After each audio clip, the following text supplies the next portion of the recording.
First on film and entertainment, Alex First with you, and Jaqui Hammerton, Greg King, and Peter Krause. Now, the big romantic movie of the week, which is hardly The Notebook, is It Ends With Us. And it's got a very, very serious subject, and it spends a lot of time dealing with the romance and less time dealing with the major issue. I found it quite distressing, I've got to say, and I'll go into a bit of detail in the next few minutes, but perhaps we'll start with that. I was curious, Jaqui, overall, how did you take to the film? Because I thought if the Europeans had done this, there would have been a lot more subtlety. Oh, whether Europeans or American, that's not the point. The film, as it is, I found it too long for a start. 2 hours and 10 minutes or thereabout. Totally agree. I came into this film not knowing the subject matter. It's based on a book that's been huge. It's been like a really big selling novel. And so, but I came in innocently without knowing what it was about. So the first kind of, well, shall we say 60 to 70% of it, I was going a little bit, this is a bit rom-com-y. And then when it shifts gear, that's when I shifted gear and got into it a lot more. Well, likewise, having said that, it's kind of interesting about, well, is it subtle in any way, shape or form? And given the history of the character at the centre of it, Blake Lively, you kind of wonder whether the alarm bells should have gone off earlier or not, or whether, like in real life, people hang around for longer than they should because they want to believe things will work out differently. Your views on that? Yes, but you need to say right from the start, this is a film that is about domestic violence. Yes. And then people know about the nuances here, and when we talk about whether someone should know straight off. I thought it dealt with that very well. Well, okay, Lily Bloom's father has just died, and her mother, Jenny, wants her to eulogise him at his funeral. And from what I gather, he was in his 60s. Anyway, but she can't do that. Why not, you may well ask? Well, that sort of brief intro sets in motion a chain of events that will, well, what's the best way I can put it? See the sins of the father visited upon the children, or in this case, the child. So as a teenager, the character of Lily Bloom, because it's played in two time frames, one as a teenager and one as a sort of mature adult now, relatively young adult, but still a mature adult. So as a teenager, Lily struck up a really loving relationship with a fellow student called Atlas Corrigan, and he found himself struggling and homeless after he himself had trouble at home. But for all the mutual affection between the pair of them, that coupling was doomed to fail when her father intervened, right? Lily Bloom's father intervened. And now we move to the present day, and Lily remains gun-shy in terms of relationships. And while trying to process her reaction to her dad's passing, she unexpectedly meets this hot-headed guy called Ryle Kincaid, who's had a very bad day. They meet on the rooftop of the building where he owns an apartment, or he has an apartment. I'm not sure whether he owns it or is paying it off. And he turns out to be a neurosurgeon who shows more than a passing interest in Lily. And though that initial meeting is short-lived, circumstances see them meet up again months later. And by then, Lily has opened up this funky florist shop. She's always had an affinity with plants. And she's employed Ryle's married sister as her only employee without realising who she is. In other words, didn't realise that her brother was the guy that she met on a rooftop. And now that bloke, who hasn't exactly been the settling kind, he's a bit of a player, pursues Lily relentlessly. He charms her, he engages her. But of course, all is not as rosy as it first appears, and things get even more complicated when Atlas Corrigan re-enters the frame. So, as you rightly said, Jaqui, based on a very successful 2016 book by Colleen Hoover, I was reading about her, really interesting, because she's published quite a few books, and she's self-published books as well, and one of her self-published books has gone straight to the top of the Amazon charts. Amazing. So she's sort of obviously got a prolific aptitude for doing this sort of stuff. Anyway, it's the writing of the screenplay is by Christy Hall, and look, we pieced together the backstories. I've sort of tried to summarize it all because it jumps back and forth in those two time frames I spoke about. So the way I'd put it is that the very serious subject of domestic abuse is cloaked in thick layers of syrup. And, we're talking about longing looks. We're talking about the physical heat, if you like, between the pair, soft focus, romantic music and the like. And look, I reckon there'll be many will feel that the filmmakers, led by the director Justin Baldoni, who did, 5 Feet Apart a few years back, and he's also the male lead in this one. I think the filmmakers have laid it on with a trowel. That's how I sort of felt while I was watching part of it. But mind you, that juxtaposition between hot and cold is quite stark. It's jarring, and I see some merit in it, actually, because it's ultimately what drives the plot. And look, the leads, I think, play their parts pretty effectively, notwithstanding, as I say, hitting the subject matter over the head. Blake Lively, I think she switches gears quite convincingly. She plays sexy and smart and traumatized. And then you've got Baldoni bringing his own smouldering sex appeal to the character of Ryle. And I actually really like Jenny Slate. They're the sort of Carrie Bradshaw style guide there, right? Sex and the City on the television and in the movies as well, of course. There's a sense of style there, and she plays Ryle's sister, Alyssa. So, look, notwithstanding the earlier remark I made about pulling focus, in terms of the soft focus, it's quite an attractive-looking film. I mean, the settings, the cinematography, I think it was set in Boston most of the time, by Barry Peterson, who did My Big Fat Greek Wedding 3. It gives us a pretty good sense of place. But my reservations are really around the soap opera feel that the picture has, not to overlook what I thought, like you, was the inflated running time. There's no way this needed to be 130 minutes. And, I kept on reflecting on, well, could this have been done better? And my answer was yes. Were it not for the talent, I reckon this has got a B-grade telemovie feel. What about you, Jackie? So I agree with some of what you said there. I think in the end, what we take away from this film is that it shows how domestic abuse can be so easily explained away. You used the word, he's a bit of a hothead. We can say that's his personality. He's a bit of a hothead, or it was an accident, and there's always excuses. And therefore, I think it really explains it quite well to people who maybe haven't been in this situation and don't understand it. There was one excellent scene in which a hot dish is taken out of the oven, gets dropped on the floor.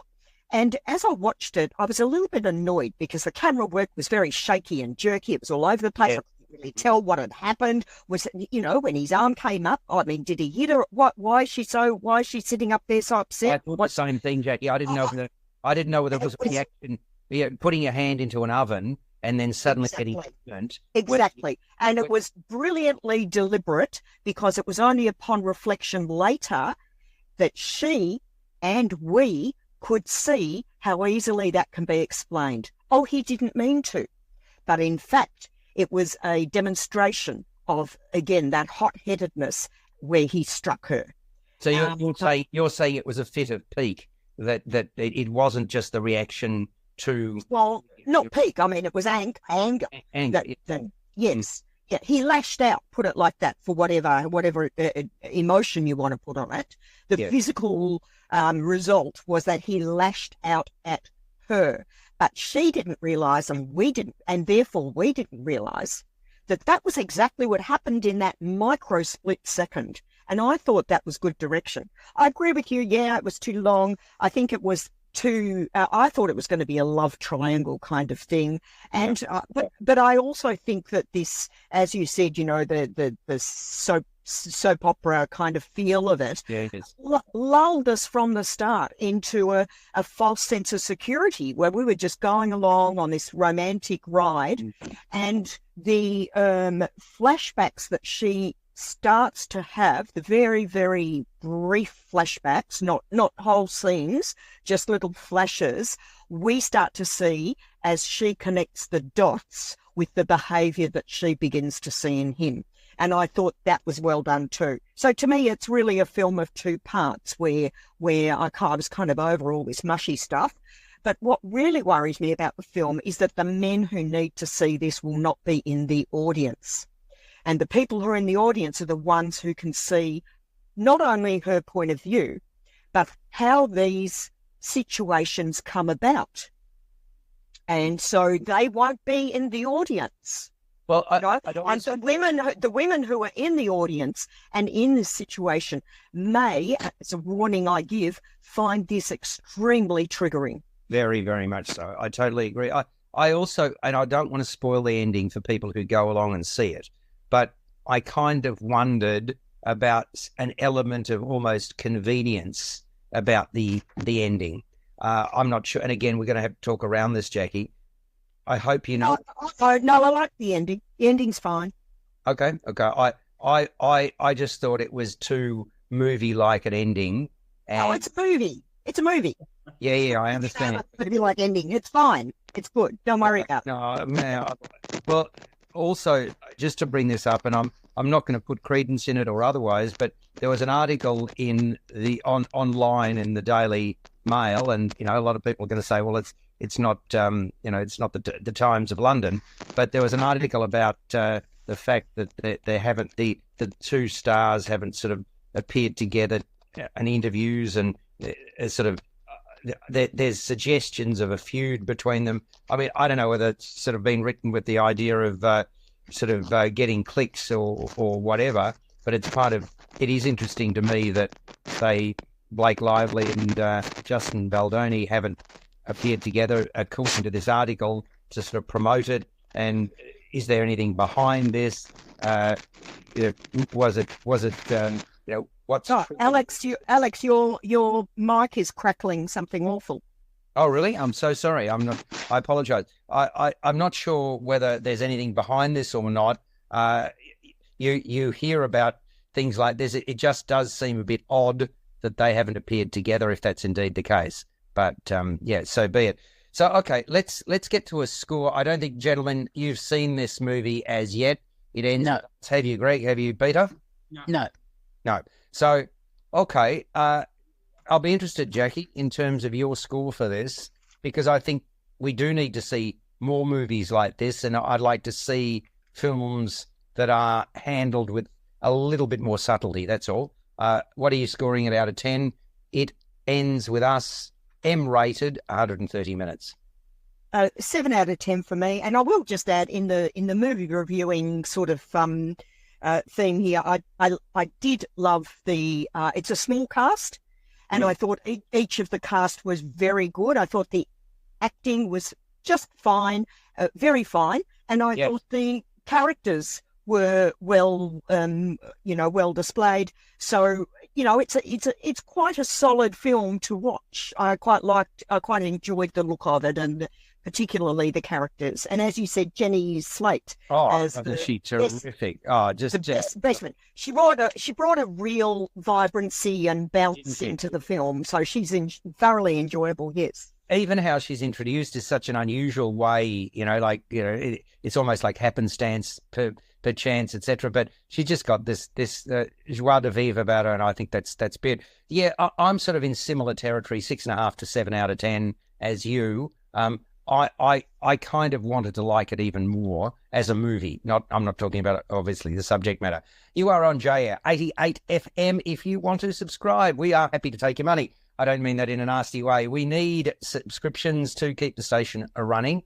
I think it's $54, 52, 54, I can't remember now. Just go on to j-air.com.au and support your community radio station 24 hours a day.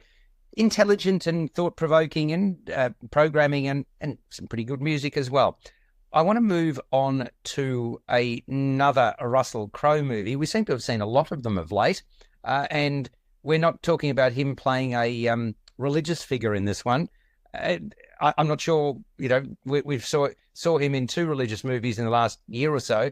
This one's called Sleeping Dogs, and it's rated MA, runs for 111 minutes. And you've got Russell playing Roy Freeman, who was unceremoniously booted from the police force after a drunk driving incident. And he's since been diagnosed with Alzheimer's and has undergone revolutionary cranial treatment. So he's getting medical treatment now. He's had operation as well. So his memory's shot, and I found this a pretty strong beginning. Every wall and device in his home is labelled, and that includes instructions on how to cook food in his freezer. Jackie, as you know, I'm in his microwave. You'll cook it in his microwave, not the freezer. No, that includes instructions on how to cook food that has been in his freezer, is what I meant to say, right? Thank you very much. I perhaps I'd like to think that I'm not of the same diagnosis as Russell Crowe's character, Roy Freeman, but you know how much of a master chef I am. I burn toast. Perhaps that's what I need, instructions on how to take things out of the freezer and put it into the microwave, because whenever I try to do that, Jackie, I fail miserably. Are you surprised to hear that? Oh, Alex, Alzheimer's is a pretty serious subject here. Yeah, I'm sorry. I'm not. Yeah, but hang on. As serious a subject as it is, he seems to be able to overcome it reasonably. It's part of the movie. So I think I can. I'm not, call it black humor if you like, but yes, I need to pay more attention to my cooking and cleaning duties, which are all but non-existent. I'm afraid it's not a good thing, is it? Every now and again I'll clean up though. So there you go. That gives me some merit. Hey, Greg, you and Peter live alone. How good are you at cleaning up your house space? Not bad. Yeah, okay. And Greg? Okay, but a bit of mess is fine. A bit of mess is fine? Okay. What would you do, Jackie, if you suddenly came along and saw a bachelor pad with mess all over it? Would you be compelled to clean it because you couldn't live with it? What I'm just curious as to your predilection here. I'm not going to live with the bachelor pad, Alex. No, I would turn on my heels and walk away. Yes, good on you. I was hoping that was going to be a response. Golly. Oh yes. I wonder how many people are whether this is a male or female thing, because I know there are males who are clean freaks as well. But is it more of a tendency? I'm trying to get to the psycho-analytical side of this, Jackie. Do you think? No, it's a personality thing. It's not. Oh, it's not. Do you reckon? But do you honestly think it's his personality? You don't think it's more a predilection of women to be cleaner? No. No. They clean if they. The ones who don't like to clean, they clean because they have to. Yeah. Well, that's the point that I'm making. Like every now and again, we've got a his and hers bathroom, right? I'm revealing trade secrets here, but we've got a his and hers bathroom, and basically, when my wife walks into my bathroom and says, "Oh, you've got to clean that," and I'm thinking, "Leave me alone. It's my space, right?" But inevitably, I then feel guilty and clean. Now, that's probably not the right approach, is it, Jacqueline? Oh, gee, I don't know, Alex. I'm not going to give you domestic. All right. Well, nice. Maybe the title of this movie, Sleeping Dogs, as in sleeping dogs, let sleeping dogs lie. Maybe that's what I'm saying here. Okay, let's talk about the film. So, right, out of the blue, this guy who has Alzheimer's receives a call from a representative of a non-profit legal action group. And she's reaching out on behalf of a prisoner called Isaac Samuel. And he's scheduled to be executed for a vicious murder a decade ago. It was the murder of a pioneering psychology researcher, and it's a role played by Martin Sockers. Anyway, Samuel was incarcerated on the evidence of then homicide detective Freeman. As I say, he was Russell Crowe's character, and his partner at the time, Jimmy Remus. So basically, evidence from them saw the Isaac Samuel character, now a prisoner, convicted. And in the next month, he's actually scheduled to be executed. So, as is often the case, he insists he didn't do it.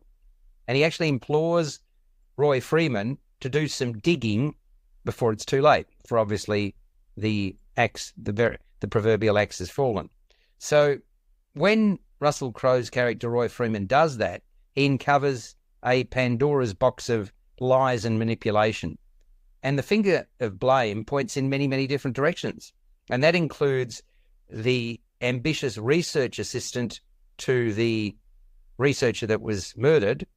Her character's name is Laura Baines, and her wannabe novelist boyfriend, Richard Finn.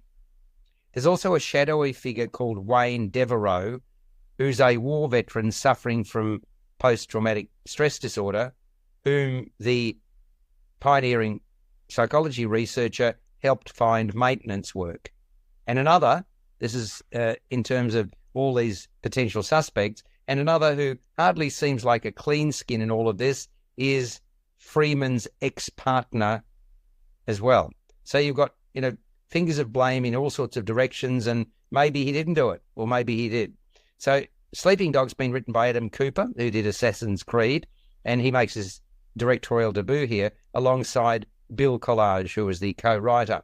And jumping between the past and the present, as this movie does, it's taken from a novel called The Book of Mirrors. It came out in 2017 by a Romanian author called E.O. Sharovitsky. I'll try that again. E.O. Sharovitsky. Anyway, as a storyteller, Adam Cooper is drawn to characters in crisis, to someone who goes on a journey from sort of a lost and fragmented state to being restored. And that's where you enter the character of Roy Freeman. I thought it was quite an involving mystery crime thriller. The ground is constantly shifting, flashes of memory returning.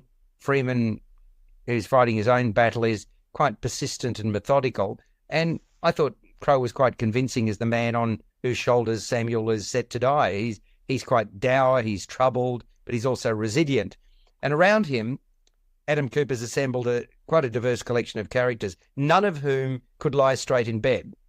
And I think the movie's all the better for it, that you've got all these red herrings potentially, but people who have flaws. And you've got one sort of actor, Karen Gillan, playing a prima donna. That's the assistant research director. You've got Martin Sokas, equally entitled as the actual guy who got murdered, and Tom Flanagan, rough and ready, as the fellow cop to the Russell Crowe character.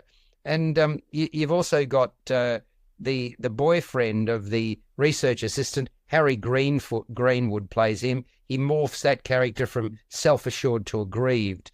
And you've also got the guy who's the odd job man, Thomas M. Wright plays him. He presents Wayne Devereaux as a bit of a mental stew. So many threads, many suspects. It's quite a convoluted movie, but I still found it quite compelling. Real star of the show is Russell Crowe. Fares significantly better, I thought, than his recent religious offerings. We're talking about The Exorcism that came out not so long ago and The Pope's Exorcist that was out last year. What did you think, Peter, of Sleeping Dogs? This is a film of interest because it's a whodunit. It develops a storyline about a past murder and who was responsible. And at the same time, it looks at Russell Crowe's ex-police officer character who has Alzheimer's and has been given experimental treatment, none of which is believable in this film, because at times he asks involved questions of particular suspects when he doesn't even remember. That struck me as well while I was watching this. I'm thinking, hang on, he's laid down a bed supposedly, or the filmmakers have laid down a bed, but then he seems to be incredibly incisive. And the explanation for that, Peter, though, is that he's undergoing this revolutionary cranial treatment that seems to be working. And I'm not convinced that I was sold on that. Are you saying the same thing? I'm saying the same thing. In fact, that almost borders on science fiction if he's been given this sort of borderline experimental treatment, etc., which doesn't make a great deal of sense. So we have these two stories dovetailing, Crowe's character, his Alzheimer's, and the whodunit. And then we have introduced the whole idea of plagiarism and of academic cheating with the mirror effect. So, look, there are some nice elements in the film, as well as some that are a bit unbelievable. But then it goes into this sort of twisting last third of the film, which for me didn't make a great deal of sense either. So there were a lot of elements that I thought, no, I don't think so. This is not an Agatha Christie, M. Night Shyamalan film. And also I didn't believe some of the aspects of the storyline and the old-timers and Russell Crowe's character, although Crowe does a pretty good job at playing it straight. I was reminded of the film Memento, which goes, which goes back into memory, into past, and revisits and reconstructs. And I thought that was a far superior film, whereas this one has this hook, which I don't think is particularly effective with the old-timers treatment. So, look, it's a film of interest, but I thought there were too many elements that didn't work together particularly well. And I must admit I didn't believe the way it ended. Did you feel that Russell Crowe's performance was stronger than the other two movies that I referenced? Oh, definitely. He's found a role or a character that is much more dramatic and much more involving, whereas the Pope's Exorcist and all of that shenanigans going on with exorcism just isn't effective at all. He just overacts at times, and it just doesn't work. Jackie, what did you find much to enjoy about the movie Sleeping Dogs?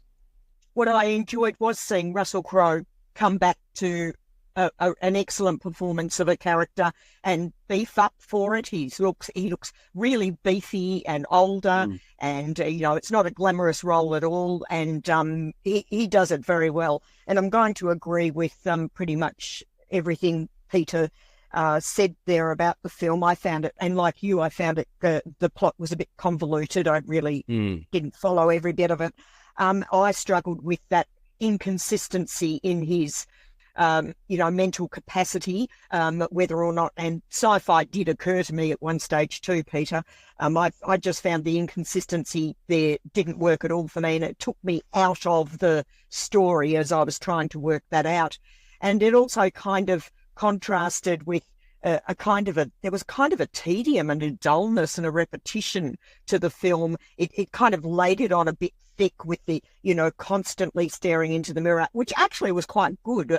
Looking into Russell Crowe, looking into the mirror was really quite compelling, but it was laid on a bit thick. The alcohol, the jigsaw puzzle, even the script to me was actually quite flat. I found it a little bit boring.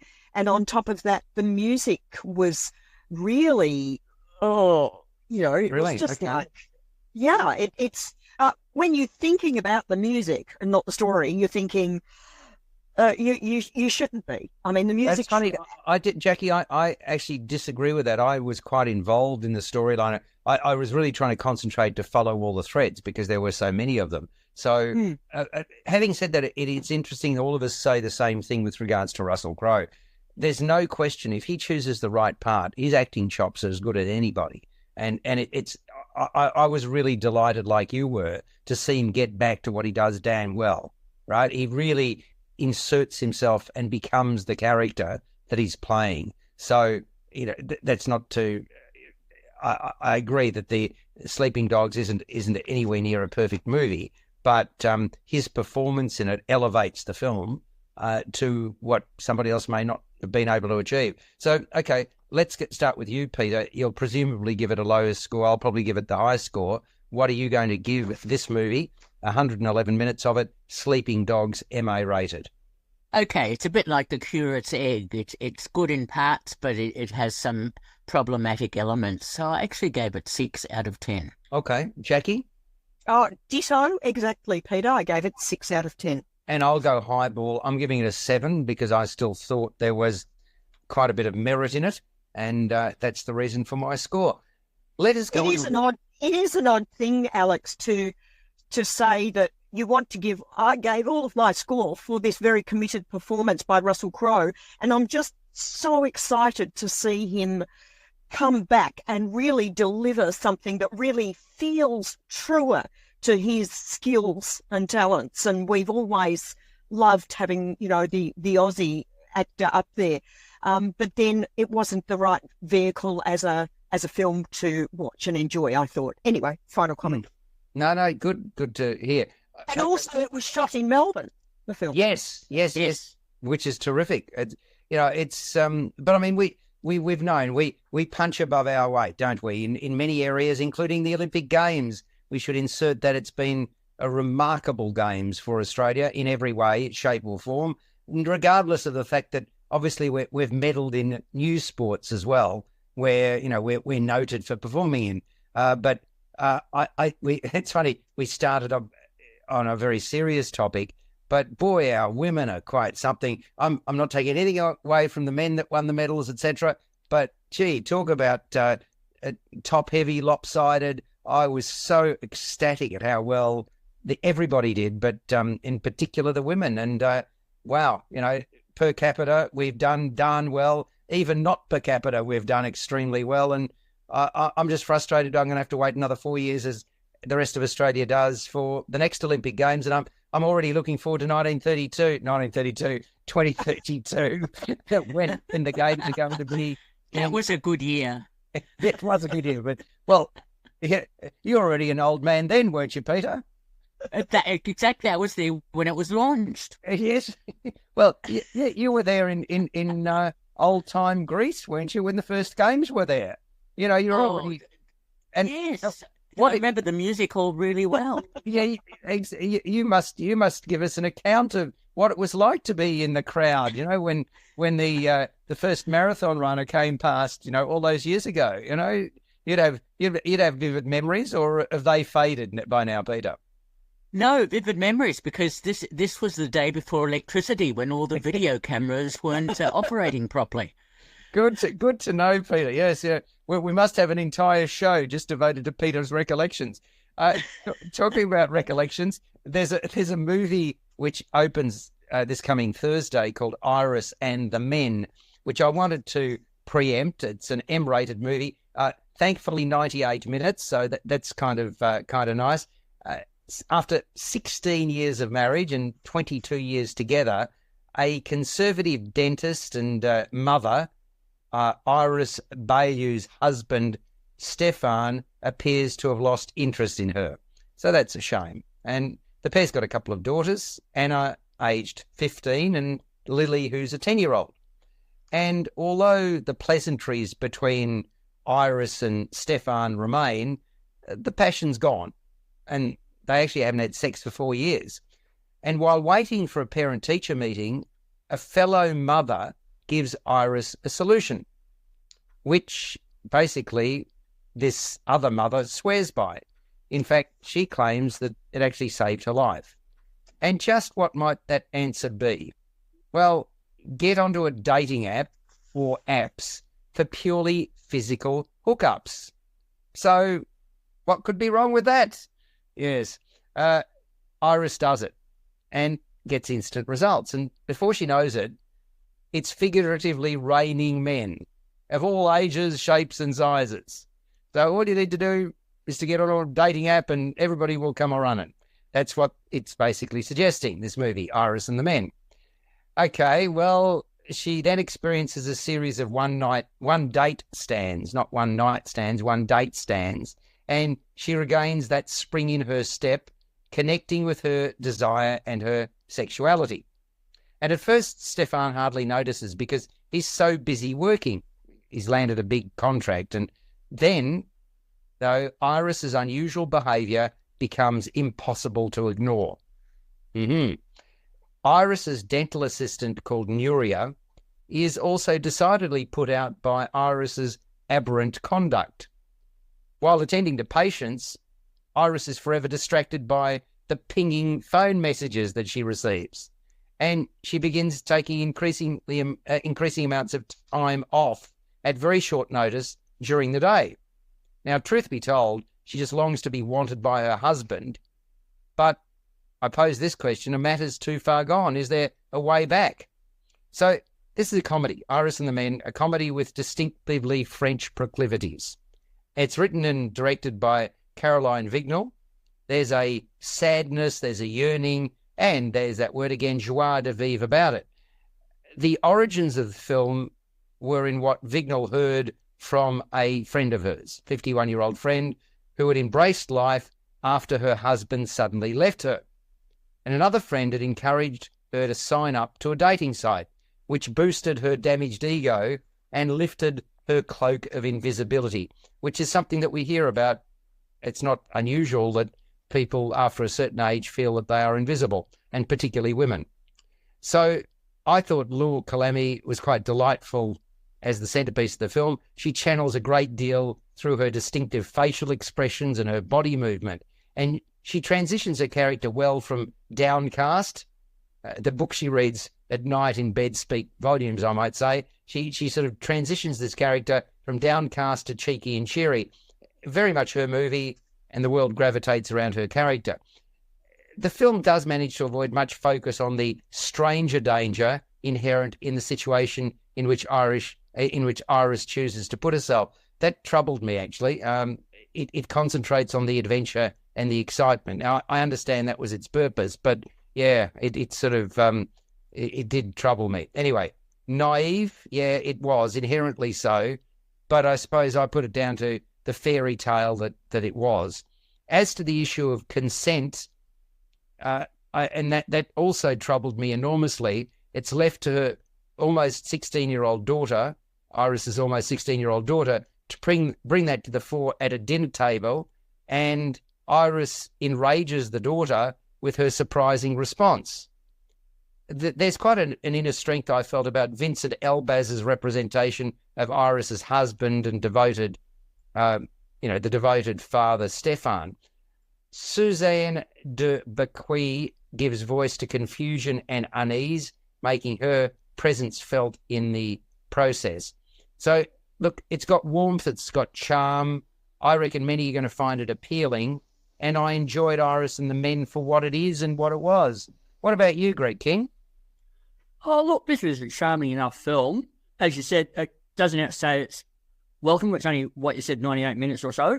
But I thought there was a playfulness about the film, like especially in the second half there, especially when they break into that song and dance routine of it's raining men on the steps, that worked a treat, I thought. And as the movie went on, Laura Calmey's character looked and acted younger as the film progressed, I thought. Yes. So going for this 50-year-old, she was much more youthful and joyful and energetic by the end of the film. I thought that worked a treat as well. Some of the humour worked really well. Visual humour, as you said, the book she's reading in bed, they speak volumes about the relationship between her and them. I also love the way they use the sex messages, to ding every time, and that played off beautifully at the end of the film. I agree. It's interesting how her whole life was transformed, and the whole point of it was to get the attention of the husband. Peter, you haven't seen this one, or you have? I can't. I saw it at the French Film Festival. Yes. Ah, yes. Well, and your thoughts? I was a bit worried by this film because French rom-coms have a history of edging the boundaries, of hitting the boundaries, and challenging the typical roles that married couples have. And yet this one turns out to be ultra conservative, as it turns out, even though on the surface it isn't. I thought Laura Calamy is such a good actress. She was in Full Time, which was an excellent film, but she was also in other rom-coms like Two Tickets to Greece, which I didn't think was much chop. So the concept behind this film about challenging a marriage and finding a way to, I suppose, to excite a woman into revitalizing her relationship or not, as the case might be, seemed to be an interesting concept. However, it doesn't work for me at all because, as you've already mentioned, Alex, the danger, stranger danger sort of aspect doesn't come into this film at all, which I thought was really strange. And then the way the film ends up, without giving any spoilers, is just reverting to a very conservative sort of outlook on life. And I just didn't like that. I thought I would like a film. Thing was really troubling me as well. Yeah. That's like you'd hate to think that because you're going to embrace life, but again, I kind of, they tried to make it into a fairy tale. It may have, it's interesting because society has changed appreciably over the last 20 years, Peter, and they may have been able to get away with it in a more naive world, right, where, they shouldn't have been able to, but I'm not sure, coming out as it is now, I just don't think they can get away with it as readily. I still enjoyed it, but I thought, it just felt wrong. Did you get that sense? Yes, absolutely. It definitely felt wrong. I thought it's trying to challenge preconceptions and yet gives into them. And in this day and age, you would like films that are a bit more challenging, even if they're rom-coms. So, yes, I was disappointed by the film. And I thought the daughter, the relationship, mother and daughter, when they talk about condoms at the dinner table, and there's lots of dinner table conversations, I thought, this doesn't work for me. There's something wrong with the writing of this that doesn't quite work. So, yeah, I was very disappointed by this film. I wasn't very disappointed, but I on that level I was. Greg, none of this troubled you? Not really. Okay. No, that's... I just went along with the film. I thought it was a bit of fun. Yes. Didn't take it too seriously. Yep, understand. And again, I think I'll be very interested. Jackie's unfortunately had to leave us, but I'll be interested in her views on this. Maybe in coming weeks we'll get that, because she has strong opinions about films like this, and her views will be just as valid. So okay. So you're going to lowball this, Peter. I'm not. In spite of it, I'm going to sort of look at it as a fairy tale with sort of warning signs. So what are you giving this film, Iris and the Men, which opens on the 15th of August, rated M? I thought if it had continued its musical sort of proclivities with It's Raining Men and a few other fantasy elements, it might have worked a lot better. So I have to only give this film 5 out of 10. Wow. Okay. 98 minutes in duration. Greg, you're going to be much higher. What are you going to give Iris and the Men? I'm going to give it 6. Oh, okay. Only 6. So yeah, I thought the start was a bit slow and a bit clunky, but as I said, it picked up as it went on. Okay, well, it's funny. Well, I'm going to give it the high mark because I, as I say, went along with it but was troubled by elements. I'm giving it a 7. It depends on your perception when you see this one, is how I would put it. And that's okay. I mean, there's nothing wrong with that, other than societal norms having sort of said, well, we've got to be a lot more conscious of the way that people behave and are seen to behave. Okay, now, on JAir 88 FM, I want to talk. I went to Palais Theatre. Gee, Palais Theatre is a beautiful venue. Greg, have you been there for concerts and things or not? Yeah, I've been there quite a few times. I've seen a number of artists play there, including Bruce Springsteen, Bryan Adams, Meat Loaf even. Did Bruce Springsteen play the Palais? Yeah, an acoustic. And when he came out, did an acoustic concert. Wow. I've got to say, generally speaking, the sound travels really well. I mean, it's a 2,000-seat venue, isn't it?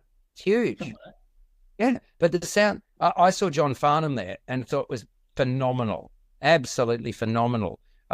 He's in terms of artists that I've seen, John Farnham, hands down, is the best I've ever seen. I've seen him in concert quite a number of times, and hopefully he's continuing to do well. But gee whiz, that concert at the Palais stands out for me. I enjoyed your concerts at the Rod Laver Arena. They were fantastic as well. But for me, the best artists I've seen live was Bon Jovi.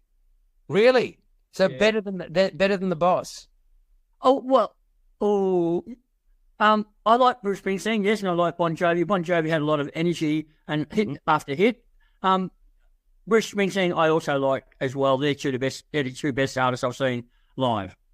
Okay, the other one then I'll throw in, seeing Adele live, oh my golly, goosebumps, phenomenal voice. Like John Farnham, it's interesting. The distinctiveness of the voice makes her who she is, and hit after hit and so on. And I saw it not in Melbourne, I saw it in Sydney, and it was a very special experience. So, yeah, it's interesting how something stands out like that. I mention and reference it because there were only two shows. The last one is this evening, Sunday evening, called La Rondine, which translates to the swallow. And unlike the rock and pop concerts we've talked about, this is an opera. And I really enjoyed it. It's Victorian opera, and it asks a rather important question. Can one truly escape one's past? And can true love win out? Now, what's your view, boys? Do you think people change? I'll accept they don't change readily, but how seriously can you change someone's disposition during the course of their life, Peter? Do you think you can change somebody a long way, just sort of iron out some of the rough edges? What do you think is possible in the vast majority of instances, if not all?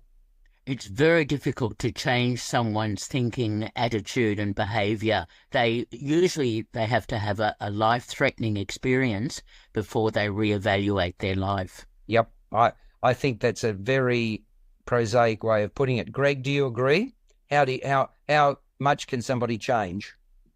I don't know.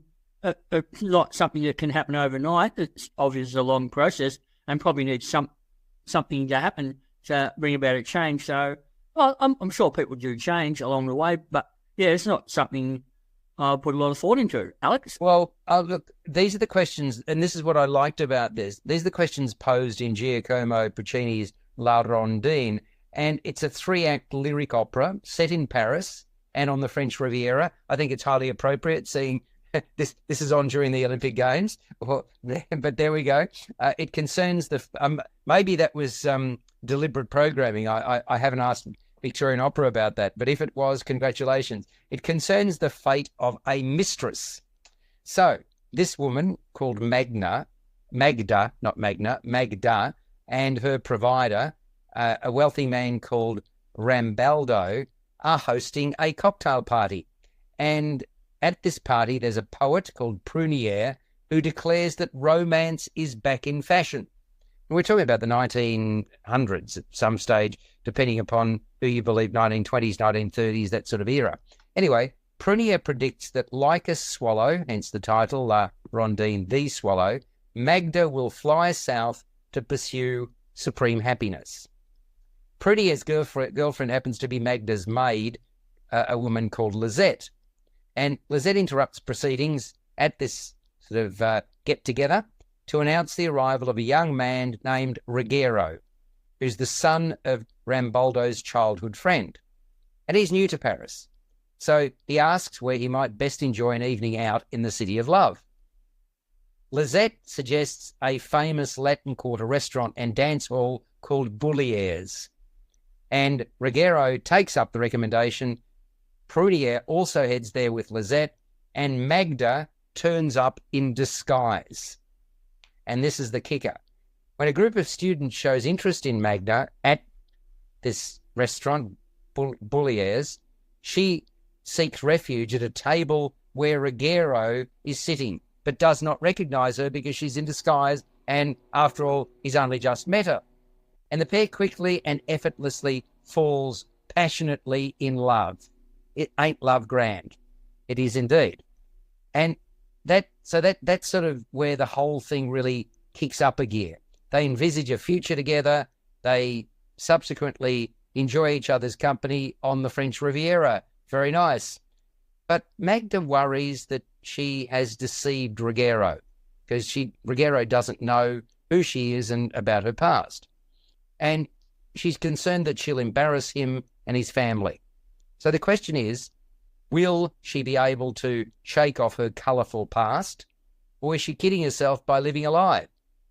It's a really beautiful romantic opera. A gorgeous score. It's rich, it's lyrical. It juxtaposes dreams and reality with a really deft touch. And ultimately, it's, of course, idealistic, but it's also quite crushing. So Victorian opera has given us much to appreciate and savour in a really splendid production, directed by Stuart Maunder, conducted by Tobias Ringborg.